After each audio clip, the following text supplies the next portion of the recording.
کاش کہ یہاں پر خواتین ہوتی، اس لیے کہ ہم نوجوان لڑکوں کی تو بات کر رہے ہیں، نوجوان لڑکیوں کے سلسلے میں بھی ہدایت دینے کی ضرورت ہے۔ اور اخیر میں ایک اہم بات جو ہمارے معاشرے میں بگاڑ کا سبب ہے، تعلیم کے نام پر وقت پر شادیاں نہ ہونا، یہ آوارگی پیدا کر رہی ہے ہمارے معاشرے میں۔ نوجوان بچے نہیں رہ رہے ہیں، 30 سال 35 سال کے بعد شادیاں ہو رہی ہیں، بچیوں کی شادیاں 25 اور 30 سال میں ہو رہی ہیں۔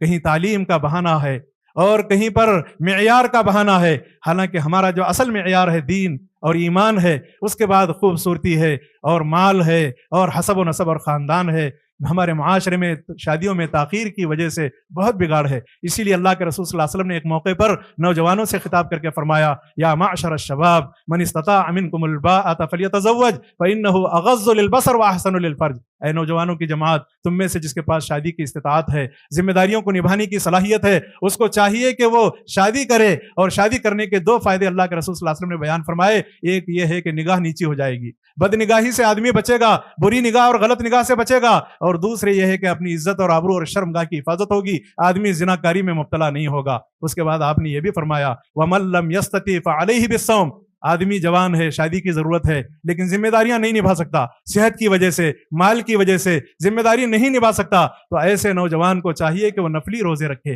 اس لیے کہ نفلی روزہ رکھنے کی وجہ سے آدمی نفس پر قابو پاتا ہے۔ تو معزز حاضرین، باتیں بہت ہیں، علماء کرام کی ایک لمبی فہرست ہے، انشاءاللہ بقیہ تفصیلات ہمارے معزز علماء کرام بیان کریں گے۔ اور میرا عنوان تھا نوجوان اور اخلاقی بگاڑ، تو پہلے اخلاقی سدھار ہو تو بگاڑ کا امکان ہے، اور اس بگاڑ کو دور کیا جا سکتا ہے صلاح اور خیر کے ذریعے سے۔ اللہ رب العالمین سے دعا ہے مولا کریم ہمارے معاشرے کو صالح معاشرہ بنائے، ہمارے نوجوانوں میں اللہ تعالیٰ دینداری عطا فرمائے، تقوی شعاری عطا فرمائے، اور اپنے مقام کو اور اپنے مرتبے کو سمجھنے اور جاننے کی سعادت نصیب فرمائے، آمین۔ وآخر دعوانا ان الحمد للہ رب العالمین، وصلی اللہ علی نبی الکریم، والسلام علیکم ورحمۃ اللہ وبرکاتہ۔